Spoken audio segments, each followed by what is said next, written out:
Sebelum saya lanjut, bolehkah kita beri salam kiri kanan kita terlebih dahulu? Coba katakan sesuatu, beritahu mereka selamat pagi, shalom, Tuhan berkati. Tanya keadaannya, bagaimana, sehat? Sehat selalu. Bagaimana? Tanya dompet sehat. Haleluya. Haleluya, tetap bersemangat. Amin. Amin. Kalau Anda beribadah harus bersuka cita, harus bersemangat. Kalau Anda punya kesusahan, it's okay. Anda datang ke ibadah, biarlah Anda pulang dengan semangat baru. Masalah tetap ada, ya. Tidak mungkin hidup di dunia ini tidak ada masalah. Semua kita punya masalah. Amin, saudara-saudara. Pendeta nggak ada masalahnya, banyak. Banyak kali pun. Cuman karena aku senyum-senyumkan saja, makanya ditengok orang gak ada masalahku. Cuman ketawa-ketawa aja, aku santai aja, disangka orang banyak kali uangku. Saudara-saudara ya, semua kita punya persoalan. Tapi begitu kita datang kepada Tuhan, tanggalkan semua itu dulu, dan kita arahkan pandangan kita kepada Dia, Yesus Tuhan yang mengasihi kita. Amin, saudara-saudara. Nah, pada pagi ini saya rindu, tadi pagi saya sudah bicara ibadah satu tentang sebuah ketidaktaatan. Akibatnya bagaimana ketidaktaatan. Nah, sekarang saya mau kita belajar taat karena iman. Taat karena apa, saudara-saudara? Taat karena iman. Ya, iman. Saya bertanya dulu, kalau begitu mana lebih dulu, iman atau taat? Hah? Taat karena iman, mana lebih dulu, imannya atau taat? Hah? Ulangi. Taat karena iman, mana lebih dulu, iman atau taat? Sekali itu, tolong Tuhan. Taat karena iman, berarti yang pertama yang harusnya ada apa? Iman atau taat? Iman. Ada yang tadi tata iman. Tata iman. Oke. Karena iman itulah dasarnya, karena ya. Makan karena lapar, mana lebih duluan? Lapar baru makan, kan begitu ya. Nah, kita akan coba lihat terlebih dahulu. Nanti kita lihat contoh-contoh di Alkitab. Oke. Iman itulah terlebih dahulu tadi sebagai acuan kita dari tema ini. Maka iman, next. Iman itu bagaimana sebenarnya? Tunggu dulu ya. Kita kan selalu kalau ada iman berarti kita selalu bicara percaya. Betul. Percaya maksudnya bagaimana? Kalau Ibrani 11 ayat 1 kan percaya sebagai dasarnya, iman itu dasar segala sesuatu yang kita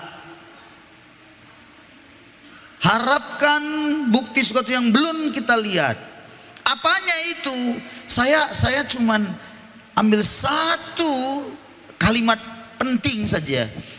Iman itu, karena ini berurusan dengan taat, maka iman itu mempercayai Allah, Dia berikan kita yang terbaik. Jadi mempercayai Allah itu memberi kita yang terbaik. Nah, dengar, ini dasar penting. Kalau Anda tidak punya dasar ini, maka Anda pasti sulit taat, percayalah. Kalau Anda nggak punya dasar bahwa Allah itu memberi yang terbaik buat saudara, mempercayai Allah itu, Dia beri Anda yang terbaik. Ingat, kadang-kadang kalau kita tidak punya iman ini, suka sekali kita curiga sama Tuhan. Bayangkan, nanti kalau aku bikin begini, begini kata Tuhan, enggak salah, enggak jadilah. Coba begitu dia. Curiga, enggak lagi menjadi orang yang yakin. Kalau kulakukan ini, kalau ku kerjakan kebenaran ini, pasti Tuhan akan berkati. Nah, itu susah. Karena seolah-olah Tuhan itu terlalu pelit lah, Lama kali lah jawabannya lah. Ini ada jalan cepat loh Tuhan ini, nyeng, langsung sampai. Sementara kalau jalan Tuhan tadi udah sempit, berkelok lagi, naik gunung lagi, turun lagi, capek, berbelit-belit rasanya, berkelok-kelok. Tapi ini loh Tuhan, ini jalan pintas. Memang ada tipu-tipunya, tapi kan nggak apa-apa Tuhan. Lesalannya, namanya kita masih hidup di dunia. Apa? Ini Tuhan tipu sampai memang ke tujuan, tapi udah melalui banyak pelanggaran. Nah, saudara-saudara, banyak orang ngadapin hidup ini seperti itu. Semuanya yang dia mau apain itu semuanya maunya instan. Katakan dengan saya, instan. Semuanya mau cepat. Dunia ini menawarkan selalu yang instan. Makanya ada mie instan, kopi instan, apa lagi? Semua instan. Seduh air panas, selesai. Bayangkan saudara-saudara, kalau mau kuat caranya bagaimana? Gampang. M150 ditambah extra jos, ya kan? Ditambah lagi sedikit tuak nifar. Saudara-saudara, itu dunia bilang betul. Wah, langsung eng begitu saudara-saudara. Nggak tahu sebentar lagi lemah jantungnya, mati. Mahal kali biaya longor itu saudara-saudara. Tahu saudara-saudara, mahal biaya longor itu. Bilang dulu kiri kanannya, mahal biaya longor bilang. Ini bahasa orang Medan, ini longor nih saudara. Bodoh begitu. Karena mau jalan pintas itu biasanya menyesatkan. Ingat baik-baik pernyataan saya ini. Jalan pintas itu biasanya menyesatkan kita, walaupun gampang. Makanya saya melihat bagaimana anak kami Grace di sana. Sebenarnya bisa jalan pintas kayaknya begitu. Tapi Tuhan izinkan berputar dulu. Mau cari kerja berputar sampai memang Tuhan berikan yang terbaik. Kami di Gunung Sitoli mengingat bagaimana kesulitan itu, rasanya penuh dengan sebuah beban begitu. Tapi saya mau beritahu, saya selalu ingatkan bahwa Allah kita adalah sutradara yang hebat. Tahu saudara, kan kita ini semuanya kan dalam, sering disebutkan dunia ini panggung sandiwara, kan begitu. Tapi kalau sebenarnya bukan panggung sandiwara, karena panggung sandiwara itu dia kepada orang-orang yang nggak benar jalan hidupnya. Sandiwara kan hidupnya suka bersandiwara. Orang tua banyak yang bersandiwara, ibu-ibu banyak yang bersandiwara. Bagaimana caranya? Ya udah mengertilah acting ibu-ibu. Bapak-bapak bisa bersandiwara, iya kan? Ditanya, Pak, bagaimana keadaan Pak? Oh, puji Tuhan Pak Pendeta, luar biasa penyertaan Tuhan. Oh iya, nggak sampai seminggu kedapatan masuk penjara. Luar biasa apanya penyertaan Tuhan? Karena selalu hidup dengan topeng, hidup dengan yang disebut fata morgana. Atau fata morgana?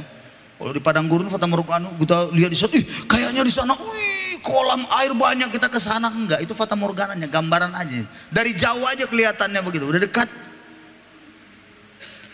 Jadi saudara-saudara, Tuhan sutradara yang baik. Dia membuat kisah hidup kita masing-masing. Dengar nggak saudara? Bagaimana kita lahir, dia kisah hidup kita begini. Lalu kemudian punya anak kita, terus meninggal. Apakah istri atau suami meninggal, kemudian bisa didik anak begini, terus sarjana. Itu kisah hidup kita. Karena semua kita pasti mati, betul nggak? Nggak ada orang yang nggak mati, tinggal nunggunya aja ya. Jadi kita bagaimana? Ya begitu hidup. Kemarin ketika kami mengunjungi Nathan di Afulu, kami ada kurang lebih 8 orang. Begitu masuk ke rumahnya, ibu pendeta, ibu gembala ini langsung balik. Aku percaya itu bukan sandiwara, memang betul-betul dari hati gitu, sedih gitu. Bayangin tuh anak kecil-kecil, saudara-saudara 5, ya aduh Tuhan, Aduh, meninggal ibunya. Si bapak udah lemes. Siapa? Nggak mungkin bisa dirawat itu 6 sama si Nathan. Nathan yang paling besar. Si Nathan sudah sekukuan, gimana lah ini Pak, adik-adikku ini. Saya bilang, bukankah kau dulu datang ke Gunung Sitoli? Dulu kau ada bertemu dengan saya karena Ibu Bina, kepala sekolahmu dulu. Bukankah itu semua jalan Tuhan? Kalau kau dulu nggak ada apa-apa dan kau nangis karena kau kawannya dulu pergi ke seberang ada uang, saudara, dia tidak bisa, dan saya bilang, kau mau nggak bersama dengan saya? Waktu itu saya masih ingat Ibu Binaria bilang, karena dulu kepala sekolahnya dia di sana. Dia bilang apa? Kau harus dengerin itu, Bapak Bangun itu dengerin. Kalau kau dengerin gitu. Dan jadilah dia bersama kami di Nias Kanaan. Itu saya tahu terlalu sering menangis.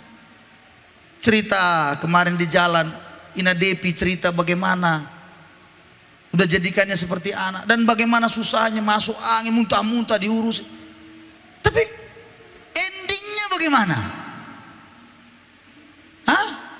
Jadi guru luar biasa, diberkati Tuhan.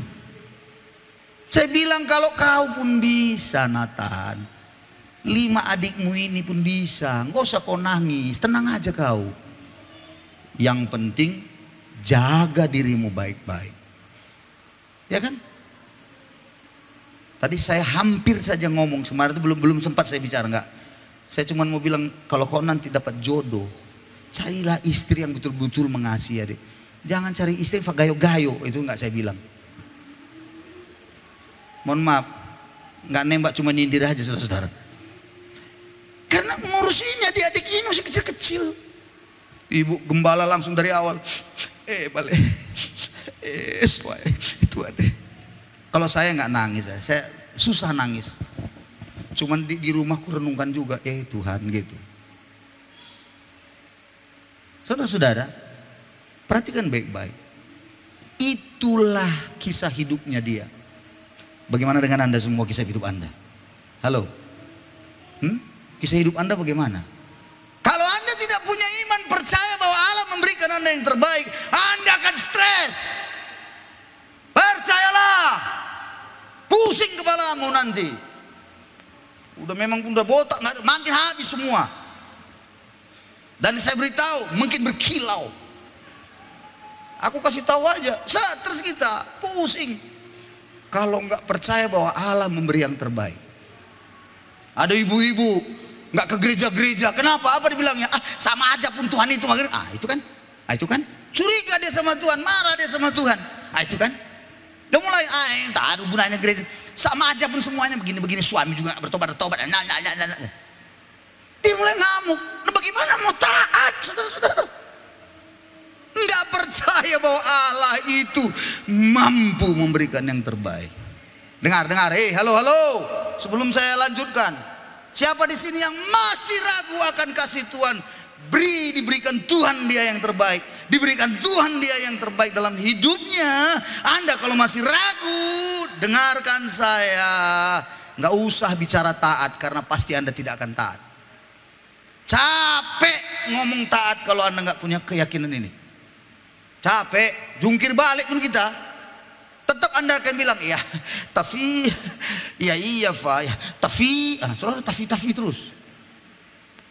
Iya, tapi, selalu dekat tapi. Nggak bisa saudara, kalau Anda ragu akan Tuhan, susah. Ingatlah, kita ini semua udah ada di dalam pengaturan Tuhan. Ingat baik-baik, kisah hidup kita itu sudah diatur Tuhan. Satu demi satu sudah diaturnya kita begitu rupa. Dan sang sutradara kita itu, dia selalu memberikan, saya punya keyakinan yang disebut happy ending. Tepuk tangan dulu buat Yesus kita yang luar biasa. Apa dibuatnya? Happy ending. Jangan kayak film India. Pertama-tama kalah, akhirnya anak mudanya mati. Atau nyanyi-nyanyi saja. Kan film India kan begitu kan. Kadang-kadang saya bingung memang lihat film India. Coba perhatikan. Apa-apa nyanyi. Jumpa tiang listrik, nyanyi. Iya nggak percaya. Ada mobil situ, nyanyi. Iya kan? Ada WC, nyanyi juga di situ dia. Saking banyak nyanyi, tarian, nyanyi. Dan memang itu ciri khas dari film-film itu. Dan selalu anak mudanya itu kayaknya kalah duluan, betul kan? Baru nanti tiba-tiba udah mau mati, menang. Ya kan, berdarah-darah akhirnya menang. Maaf ya, kalau sutradara film India saja bisa atur begitu rupa setting anak mudanya menang, masa Tuhan kita nggak bisa setting Anda semua happy ending menang? Hei, sadarlah. Masih ada yang belum sadar nih. Tengok mukanya itu, nggak sadar-sadar juga. Masih tetap dia bilang, ya iya, tapi, ya iya, tapi. Coba dulu, bagaimana bisa tapi terus? Bagaimana mungkin? Saudara-saudaraku yang dikasih Tuhan, marilah taruh dalam hati, dalam diri kita, dalam semua apapun, aku tahu dan percaya Tuhan beri aku yang terbaik. Itulah dasarnya. Itu sebabnya pertanyaan selanjutnya, mengapa Anda punya keyakinan bahwa Allah bisa beri yang terbaik? Atau mengapa Anda punya sebuah keyakinan iman Anda ada begitu? Dari mana itu datang dan lekat dalam diri Anda? Itu dari mana? Jawabannya, karena Anda mengenal siapa Allahmu itu. Next. Kenapa? Mengenal Allah Anda. Allah yang di dalam Kristus Yesus Tuhan itu Anda tahu, Anda kenali. Di dalam dirimu itu sebenarnya saya punya keyakinan karena aku tahu siapa Allahku. Dia itu sudah mati untuk hidupku. Dia menyerahkan nyawanya dalam untuk hidupku. Diselesaikannya dosaku. Maka aku punya sebuah keyakinan, dia saja mau mati untuk aku, masa dia tidak mau datang tolong aku? Wah, ini hebat itu loh. Harus punya pengertian begitu. Harus Anda kenali. Coba saya tanya saudara, Anda pernah nggak Anda, ini contoh nih, ada orang belum pernah ketemu, belum pernah ngobrol, belum pernah sama sekali, hanya kenal-kenal begitu. Terus dia datang ke rumah Anda, bisa Anda izinkan? Oh mari. Oh mau nginap di sini boleh 1 minggu, bisa? Mana mau Anda? Kenapa? Anda belum kenal. Ini siapa? Ini manusia siapa ini? Tapi coba kalau saya dengan istri datang, capek kali kami di rumah. Biarlah kami refreshing dulu di rumah kalian ini besar ini. Tapi kalian yang siapkan makanan kami ya. Kebanyakanlah kue-kue ulang tahun karena mau ulang tahun Pak Pendeta. Enggak, ini klarifikasi aja saudara. Saya tanya pada saudara, saudara mau atau tidak? Mau, kenapa? Iya Pak, oke Pak, tunggu ya Pak. Pasti Anda siapin kamar, pasti buat semua, pasti bikin AC, mantap. Kenapa? Anda kenal siapa saya. Tapi coba kalau orang kampung yang nggak jelas dari mana, Anda pun nggak tahu. Memang satu marga tapi nggak jelas. Entah tukang mabuknya dia, entah tukang apa. Terus dia bilang begitu, aku gini begini, bisa ya begini. Bisa Anda taruh di situ 1-2 hari, 3 hari, 4 hari, bisa. Pasti nggak mau. Anda akan bilang apa? Aish, bahaya. Jangan-jangan waktu dimintanya begitu-begitu. Oh sebentar ya, Anda akan ambil telepon. Anda akan telepon. Siapa yang Anda telepon? Kapolres. Tolong Pak, ada manusia ajaib datang ke rumah saya. Kan Anda nggak kenal. Jadi perlu Anda mengenali siapa Allah Anda. Perlu. Pada waktu perempuan Samaria berkata di sumur itu, di tepi sumur dengan Yesus bercakap-cakap, perempuan Samaria bilang, kami menyembah di sini, kami begini, kami menyembah di gini, kami begini. Dia banyak cerita. Tapi Yesus bilang, kamu menyembah apa yang tidak kamu kenal. Kami menyembah siapa yang kami kenal. Jadi kalau Anda mau menyembah itu harus Anda kenali siapa yang Anda sembah. Kenapa Anda menyembah zaman dulu nih pohon besar, gelap di situ, terus Anda di situ memberikan sesajen misalnya. Zaman dulu itu kenapa? Karena Anda tahu bahwa itu ada hantunya di situ, ada jin, ada penunggu, ada iblis lah, dan itu Anda anggap hebat Tuhan Anda sehingga Anda datang situ kasih sembahan. Maka akhirnya jadilah seperti itu hidup Anda. Anda mempercayai di bawah pohon beringin, di bawah pohon besar ini, di bawah pohon ini, iya, ini ngeri-ngeri sedap ini, ada penunggunya. Nah, saudara-saudara, akhirnya kita jadinya seperti itu. Coba nggak usah jauh-jauh, Saya pernah bawa mobil dan melewati satu tempat. Di samping saya bilang begini, Pak, nanti kalau melewati tempat itu diklekson ya Pak. Kenapa? Enggak apa-apa, klekson aja 2 kali tintin gitu aja Pak, lewat. Baru kita lewat Pak. Dan saya turutin. Tintin, lewat. Oh iya Pak, ya. Kenapa? Soalnya Pak itu di sini ada penjagaan. Jadi tintin itu artinya mohon izin kami lewat. Aduh, kupikir tadi entah apa tintin itu, rupanya karena ada jin di situ lewat supaya diklekson tintin begitu. Ada bodoh-bodoh. Dengar baik, itu berarti dia mengenal siapa yang dia sembah, ya kan? Bahwa di situ ada penunggunya. Makanya harus diklekson, artinya izin komandan lewat, tintin gitu kan, lewat gitu. Bayangin saudara-saudara, siapa yang Anda sembah? Hei, kenal nggak Anda siapa Allah Anda? Kalau Anda belum mengenalnya, maka Anda perlu baca firman Tuhan. Anda perlu untuk renungkan firman Tuhan. Anda harus tahu, Yesus itu mati buat saudara dan saya. Itu sebabnya setelah Anda punya pengertian, Anda mengenal Allah, iman Anda ada, barulah taat. Taat itu apa tuh? Melaksanakan perintahnya, melakukan perintahnya. Nah oke, kita lihat satu contoh, Ibrani 11 ayat 7. Waktu kita terbatas ya. Mari kita lihat Ibrani 11 ayat yang ke-7. Demikian firman Tuhan, kita baca Ibrani 11 ayat 7, 2, 3 ya. Karena iman, maka Nuh dengan petunjuk Allah belum kelihatan, dengan taat menyelamatkan keluarganya, dan karena iman menghukum dunia, dan ia ditentukan untuk menerima kebenaran sesuai dengan imannya. Sekali lagi, dia urutan yang tadi ya, taat karena iman itu. Nah sekarang karena iman, Nuh dia taat, dia dengar, dia tangkap apa petunjuk Tuhan, dia kerjakan, dia taat mempersiapkan bahtera.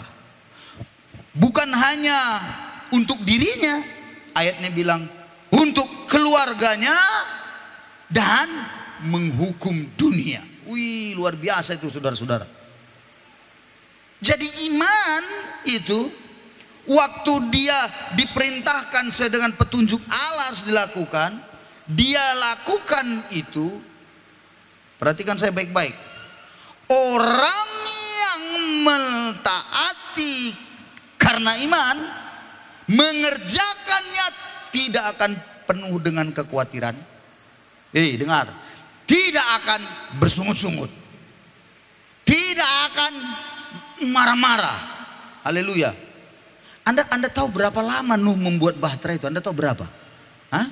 Kurang lebih 100 tahun. Kitab Kejadian menuliskan itu. Umur-umurnya itu jelas kurang lebih 100 tahun. Kok lama kali Pak? Ya lama lah, zaman dulu belum ada senso Pak. Cuma anaknya Bapak ini. Mana ada senso dulu? Tumbang pohon. Mana ada? Semua dulu zaman batu itunya diasah jadi pisau kayak kapak, dan itulah digunakan. Dan jangan lupa jumlah orang yang mengerjakan bukan banyak. Nuh istrinya, anaknya 3, ditambah istrinya lagi 3 itu 8 orang. 8 orang bagaimana mau menyelesaikan itu cepat dengan peralatan yang bukan sederhana lagi. Tipenya itu adalah SSSSSS. Apa itu? Sungguh-sungguh sangat-sangat sederhana. Nah, itu dia tipenya. Bayangin saudara. Kan ada tipe RSS, rumah sungguh sangat sederhana. Ya, tapi ada juga rumah-rumah RSSSSS, rumah sungguh-sungguh sangat-sangat sederhana. Itu dia. Begitu sulitnya bukan? Belum lagi orang-orang mengolok-ngolok bukan? Orang-orang pada zaman itu pasti tanya bukan? Kenapa? Karena si Nuh ini bikin kapal di atas gunung. Kan ada gilanya itu. Kok di atas gunung? Maunya bikin kapal itu dekat pantai lah, supaya sorong gitu nanti bisa dia berlayar begitu. Ini di atas gunung di sana. Kenapa di atas gunung? Karena di sana semua bahan-bahannya. Bahan-bahannya itu banyak. Karena kapal ini besar, namanya bahtera. Hewan, binatang semua masuk. Saudara-saudaraku, ingat, mengerjakan itu tidak gampang. Kalau bukan iman, tidak mungkin. Bayangin ya saudara, kerjain 5 tahun, sudah jadi kayaknya di bawahnya gitu, 10 tahun gitu. Udah dasarnya sudah oke. Datang orang, Nuh, apa aja kau buat itu? Kayak bodoh-bodoh, kau gila kau, ngapain? Dihina-hina, tapi Nuh kerjakan terus lagi. Apa diketawain lagi? Masa begini-begini? Nuh bilang, Tuhan sudah bilang nanti ada air bah begini. Nggak percaya, hantu belau kau. Mana ada ceritanya? Terus bayangin berpuluh-puluh tahun, 100 tahun, sampai akhirnya saatnya tiba. Anda pikir untuk taat seperti itu, Anda pikir gampang? Dengarkan saya, Anda pikir gampang taat seperti itu? Kalau bukan karena dia percaya siapa Allahnya itu, kalau bukan dia percaya bahwa Allah memberi yang terbaik dalam hidupnya, nggak mungkin lah, mustahil itu, nggak mungkin. Jadi saudara-saudara, tetaplah Anda taat sekalipun banyak pergumulan hidup Anda. Amin.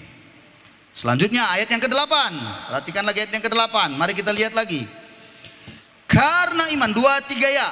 Karena iman Abraham taat ketika ia dipanggil untuk berangkat ke negeri yang akan diterimanya menjadi milik pusakanya. Lalu ia berangkat dengan tidak mengetahui tempat yang ia tuju. Nggak tahu dia. Bayangkan saudara, nggak tahu di mana itu, nggak tahu. Mau kemana? Nggak tahu dia. Tapi karena disuruh pergi, tak ada dia pikir dia. Dengarkan saya, kalau bukan dia mengenal siapa yang menyuruhnya, kalau bukan dia mengenal siapa Allahnya itu, nggak mungkin dia taat. Kenapa? Nggak tahu tempatnya. Di mana itu dia tidak tahu. Bayangin saudara-saudara, Anda pun menjalani hidup ini 10 tahun lagi misalnya. Mau jadi apa? Mau bagaimana? Anda tidak akan bisa taat dalam 10 tahun melakukan segala hal kalau Anda nggak kenal siapa Allah Anda. Nggak bisa. Coba, siapa di sini yang mengurus anak, mendidik anak? Capek enggak? Ibu-ibu, mengurus anak capek atau tidak? Capek kan? Mana lebih susah mengurus anak 1 atau 2 atau 3? Mana lebih susah? Ada yang bilang lebih susah mengurus 3 pak. Oh iya puji Tuhan. Iya udah cukup lah pak. Tahun depan ada lagi. Gak tahu gimana ada lagi gitu saudara-saudaraku. 4, 5. Tapi saya tanya saudara-saudara, bukankah semakin banyak anak semakin banyak pengeluaran? Jawab saya, iya atau tidak ibu? Ibu yang jawab ini. Iya kan? Iya. Kalau makin banyak pengeluaran udah tahu begitu, tapi kenapa masih ada tambah lagi anak?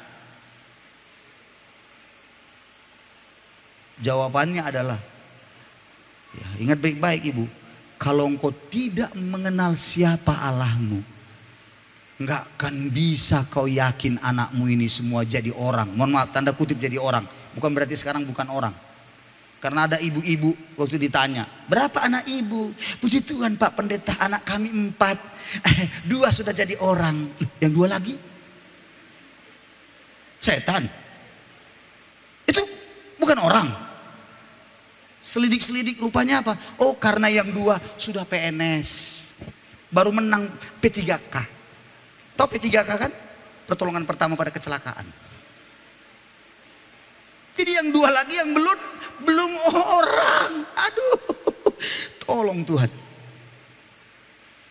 Maka oleh karena itu saya hari beritahu, kalau diukur-ukur, dengarkan, hitung-hitunglah semua. Berulang kali kan saya bilang, hitung berapa gaji Anda, berapa banyak yang dapat. Hitung, hitung. Berapa? 4, 5, hitung. Hitung 4 anak, 5 anak, hitung. Bisakah Anda hidup? Tidak. Kalau hitung-hitung ya. Tapi pertanyaan saya, kenapa masih bisa Anda hidup? Jawabannya kenapa? Karena Anda mengenal siapa Tuhan Anda. Dia hidup. Percaya bahwa Allah beri yang terbaik. Amin saudara-saudaraku. Amin. Jadi itulah sebabnya Abraham taat. Nggak tahu dia tempatnya, tapi karena dia tahu Allahnya itu luar biasa, dia taat saja. Yang terakhir lagi, lihat di bawahnya lagi, ayat yang ke-9. Perhatikan lagi, 1 ayat lagi, lihat, baca sama-sama, 2, 3 ya. Karena iman, ia diam di tanah yang dijanjikan itu, seolah-olah di suatu tanah asing, dan di situ ia tinggal di kemah dengan Ishak dan Yakub yang turut menjadi ahli waris janji yang satu itu. Dengarkan saya baik-baik. Kalau Anda baca sekedar begitu, Anda ya udah begitu. Tapi aku mau kasih tahu, dalam sekali ini. Dia dengan imannya, karena iman diam di tanah yang dijanjikan, seolah-olah di tanah asing. Bayangkan saudara-saudara, kita hidup di perantauan, di tanah orang. Tidak ada yang kita kenal, satu manusia pun kita tidak kenal. Tapi kita ada di sana, kita bisa hidup. Saya beritahu, semuanya karena Tuhan. Amin saudaraku. Tapi bukan hanya itu saja. Di dalam negeri yang satu yang tadi dia tidak tahu awalnya, tapi kemudian dia sampai, lalu diam di tanah perantauan itu, dan di sana dia diberi Tuhan janji-janji. Janji Tuhan itu bilang apa? Pandang semua sekeliling, lihat semua. Oke. Tuhan bilang apa? Semua yang kau lihat dengan matamu akan kuberikan kepadamu dan keturunanmu. Wih, luar biasa. Sejauh mata memandang semua kuberikan. Tapi dia tidak punya anak. Masalahnya di situ Abraham ini. Dia percaya tapi sama siapa Tuhan?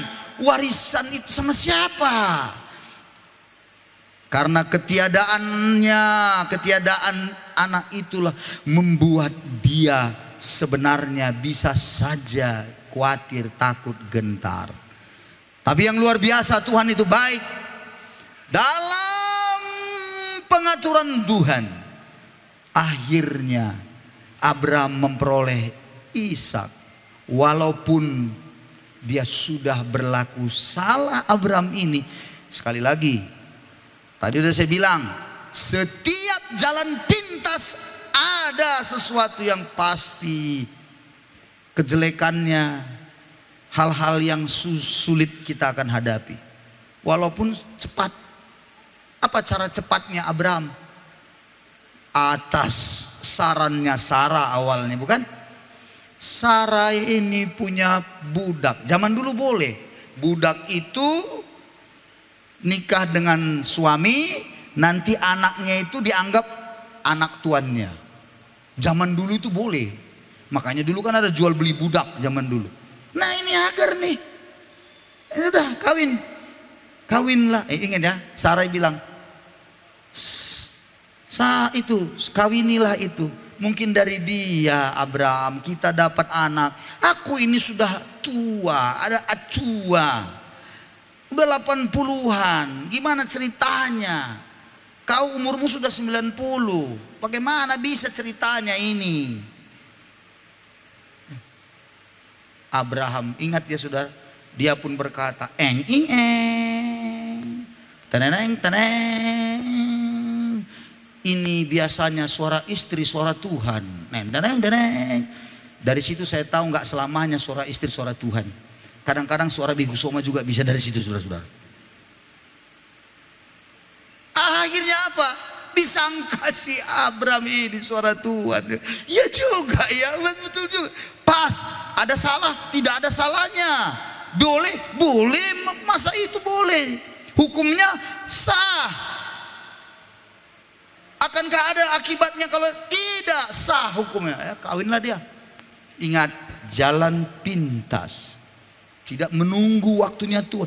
Jalan pintas. Dapatkah dia anak? Yes. Dapat. Tapi gara-gara salahnya si Abraham inilah rusuh dunia ini dibuatnya. Gara-gara itulah. Karena kita tahulah dari mana datangnya itu semua mereka-mereka itu. Itu ulahnya si Abraham. Jadi jangan salahkan mereka. Salahkan bapak leluhur kita Abraham. Dari situ semuanya. Maka apa yang terjadi? Karena yang namanya jalan pintas tadi, kacaulah mulai semua. Hagar sombong, wih, nanti aku yang luar biasa. Lalu dia memandang rendah nyonyanya, dia memandang rendah Sarah. Tunggu, kau udah tua mati, nanti aku jadi ratu di rumah ini. Sambil begitu. Dan kemudian Ishak pun hadirlah. Di usia tua Sarah umurnya 90 tahun. Abram umurnya 100 tahun. Hai, sampai Sarah bilang, Abraham, yang betulnya yang kau dengar itu sudah acuamai, saudara-saudara. Mananya betul kau punya mananya. Tapi Abraham bilang, enggak.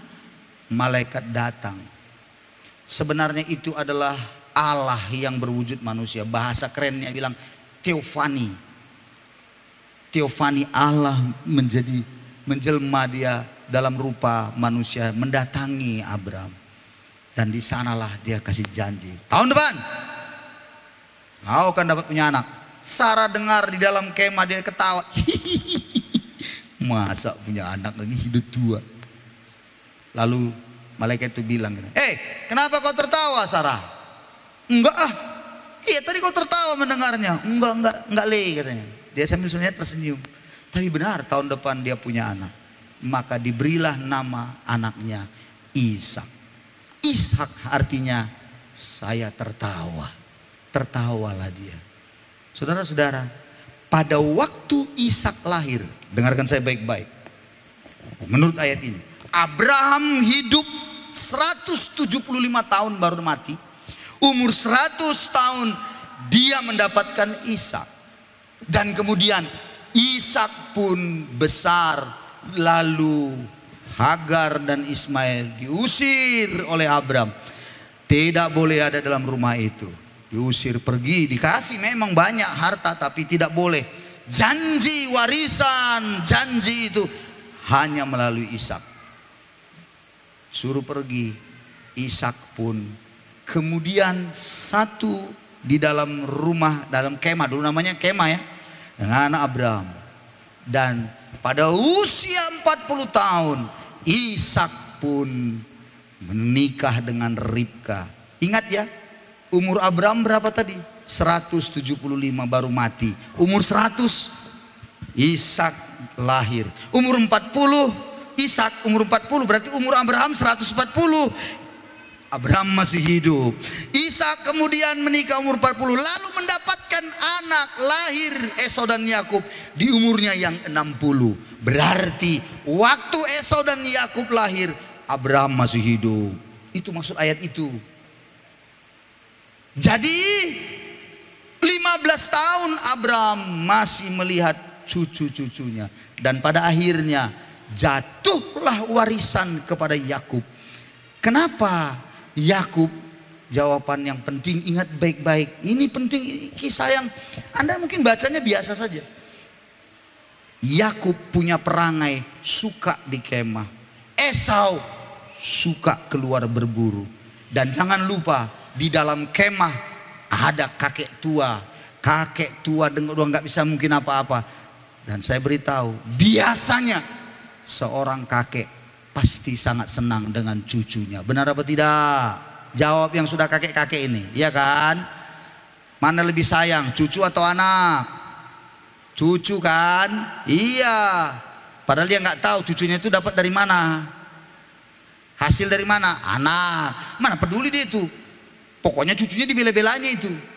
Dan karena Yakub ada di dalam kemah, Yakublah yang selalu mendengar tentang janji-janji Tuhan itu di masa lampau. Itu sebabnya Yakub ketika dia sudah dewasa, dia inginkan janji itu jatuh padanya, tapi tidak bisa. Kenapa? Karena dia bukan anak yang sulung. Itu sebabnya dia mulai menipu bapaknya dengan cara bagaimanapun. Begitu kuat ambisinya untuk menerima janji itu. Kenapa demikian? Dia begitu kuat sekali karena kakeknya menceritakan tentang janji-janji itu padanya. Dengarkan semuanya kita kalau begitu. Kalau Yakub tidak beriman kepada semua janji-janji daripada Tuhan, dimulai dari Abraham tadi yang disuruh Tuhan pergi dari Ur Kasdim ke tempat yang tidak pernah dia tuju, tidak pernah dia tahu di mana itu, tapi dia berangkat sampai di negeri Kanaan. Dengarkan saya, iman itu ternyata diwariskan kepada Yakub.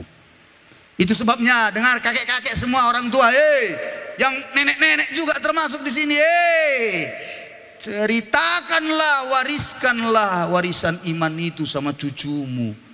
Jangan kau wariskan sakit hati sama cucumu. Jangan pernah ada yang bilang, jangan kau berkawan sama sana anakku, itu kurang ajar. Itu keturunan dulu, neneknya itu bersaudara begini, itu jahat, jangan salah. Jelek itu. Jangan kau tambah-tambahi, jangan kau ajari. Ajarkan padanya kasih Tuhan bahwa luar biasa di masa lalu. Dan sampai hari ini pun dia masih tetap menyertai kita. Amin, saudara-saudara. Wariskanlah warisan iman itu. Wariskanlah janji-janji Tuhan itu pada anak cucu kita. Jangan wariskan semua kepahitan. Jangan wariskan dendam, kebencian. Wariskanlah janji Tuhan. Supaya kelak dia akan menjadi orang yang hebat. Dia menjadi orang yang akan melanjutkan warisan itu kepada generasi selanjutnya. Pada akhirnya saya tutup, waktu kita sudah habis. Saya berharap, dengarkan saya baik-baik semua kita di sini.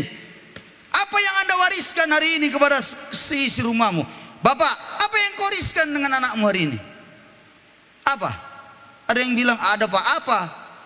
Inilah Pak, ada rumah, ada mobil, ada ini. Tahukah Anda begitu Anda mati dijual semua habis dalam tempo 1-2 minggu? Lenyap. Ibu-ibu, apa yang kau wariskan? Hah? Ibu-ibu, apa yang kau wariskan?